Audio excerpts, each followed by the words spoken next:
squared plus y squared over y squared equals 1 over y squared. Then that's x over y quantity squared plus 1, equals 1 over y quantity squared. But that would be the square of the cotangent plus 1. And thus we have the 3 Pythagorean identities. These are very useful, not because you're going to have a lot of cosquared plus sine squareds that you're going to be adding. No, it's actually very useful because I can substitute. You see, if I have a cosine squared, I could replace it with 1 minus sine squared. Right? I could do things like that. And it's going to be common that we manipulate these. So is this all of the things you need to do? Nope. Nope, there's one more set. These are all critical, but these are all fairly simple, and these are things that we are probably somewhat familiar with. Now, I'm not going to derive the next one. It takes a little too long. You hopefully derived this in a pre-calculus class. It's the cosine alpha plus or minus beta and the sine alpha plus or minus beta. I like using alpha and beta. Some books use U and V's. You know, doesn't matter what symbols you use. These are sometimes called the sum and difference formulas. Now, these are not formulas you use a lot. We will use these a little bit in this class, mostly to derive bigger things, but they give us some other formulas.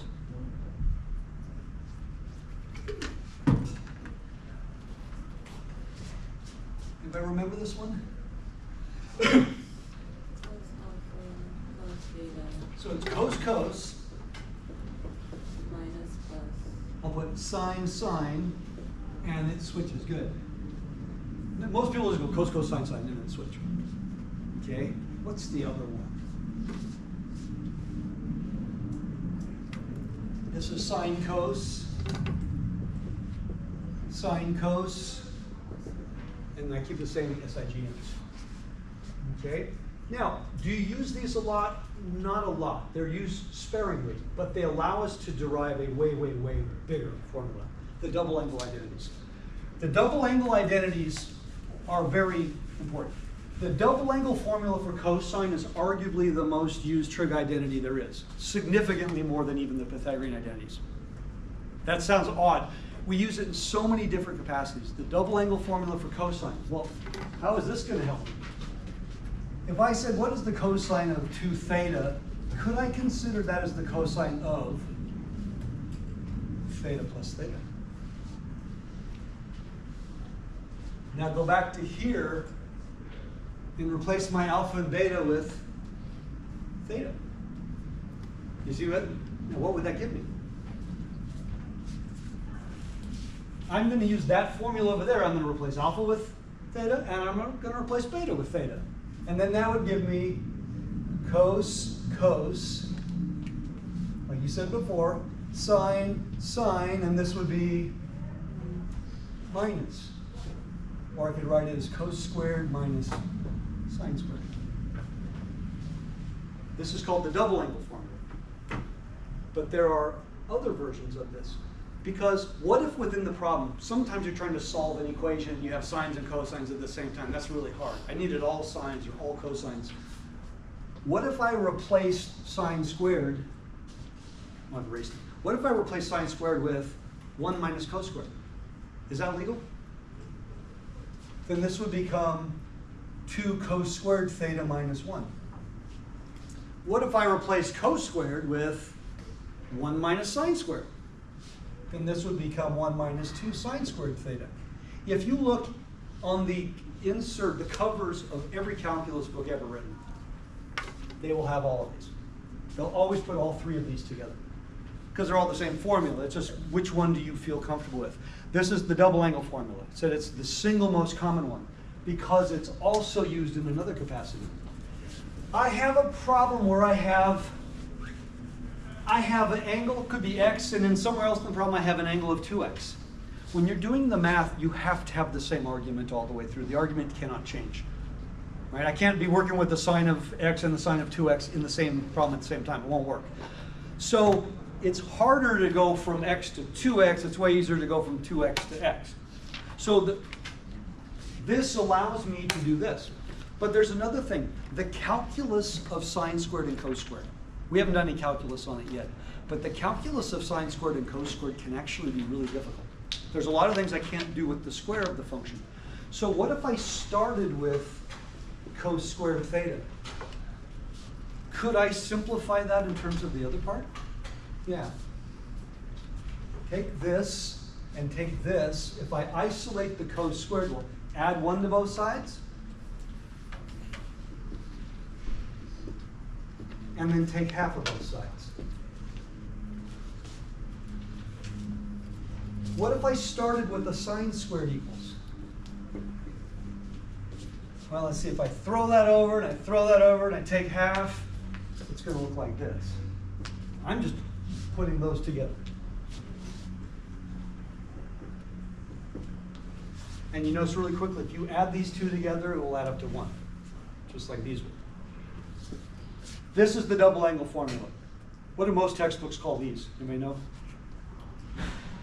The half angle formulas. It's the same formula. Most textbooks will refer to these as the half angle formula, and that's the double. It's the same formula. I just rewrote it. This is why I said the double angle formula for cosine is by far the most commonly used formula, because you see all the different facets. Every one of these we will use in this class multiple times. The double angle formula for sine, far more obscure, far more obscure. We'll do the same thing. Sine theta plus theta. So that would be sine theta cos theta plus sine theta cos theta. Well, that's kind of boring. That's just 2 sine theta cos theta. That one is useful, but it's used a lot less than the cosine. Okay, now what? That's it. This is what you have to know for calculus. Is it, what about all the graphing we did? No, it's useful to be able to know what a sine wave looks like. How many sine waves are you going to graph between now and the day you die? Probably none. So why did you have to do it? Why did you have to do the phase shifts and the amplitude changes and all that? Because you're going to be in a physics class looking at an oscilloscope. You know what an oscilloscope is? It's a little machine that generates sine waves and things. You're going to be looking at an oscilloscope. You're on the job. You're looking at an oscilloscope, and you know what you have to be able to do? Determine the phase shift, the amplitude, the period, which is not possible if you couldn't graph it in the first place. So you have to analyze those sine waves maybe when you're on the job. You're never going to graph them. No, worse, you're going to look at a graph and interpret it. But you're never going to graph things by hand again. There's no point in that. It's just kind of silly. But you have to be able to do things. We're going to work with inverse trig functions and things, but we're going to do everything we need when we get to them in this class. That's the trig you need to know.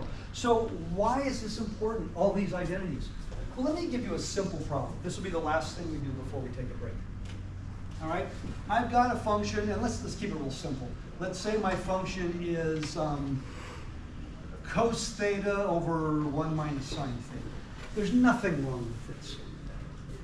But I really don't like quotients of trig functions. Remember, the reciprocal of every trig function is another trig function. So for the most part, I don't like trig functions in my denominator because I might be able to manipulate them. If this were just cosine over sine, that's easy. But it's not. Darn.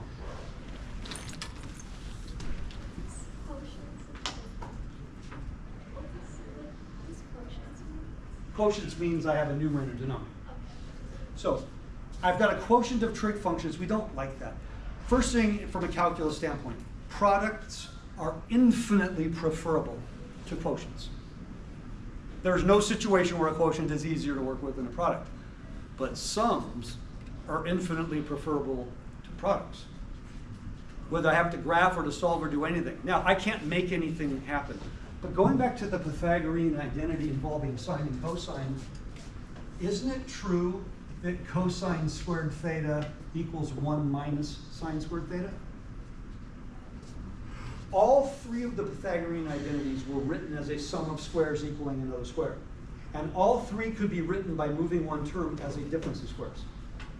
All 3 can be written as a difference of squares, can't they? I can say tan squared equals secant squared minus 1.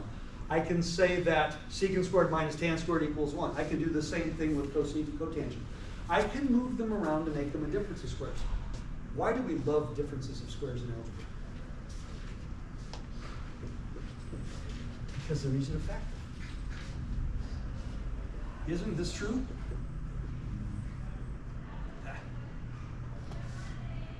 Isn't that true? Why would I care about that? Oh, I don't know. I just happen to have a 1 minus sign over here.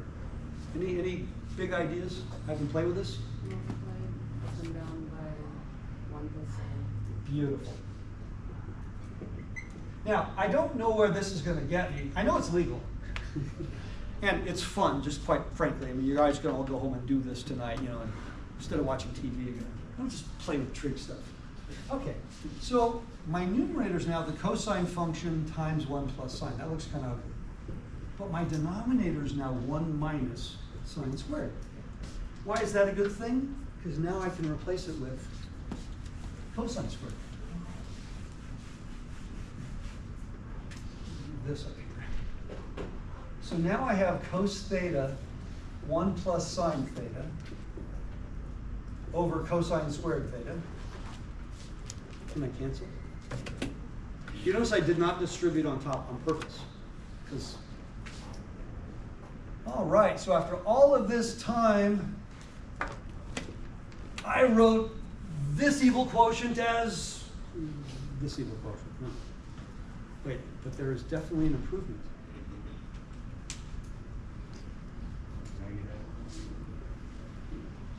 I'm going to show you the single most common algebraic step I ever do. It's not even close.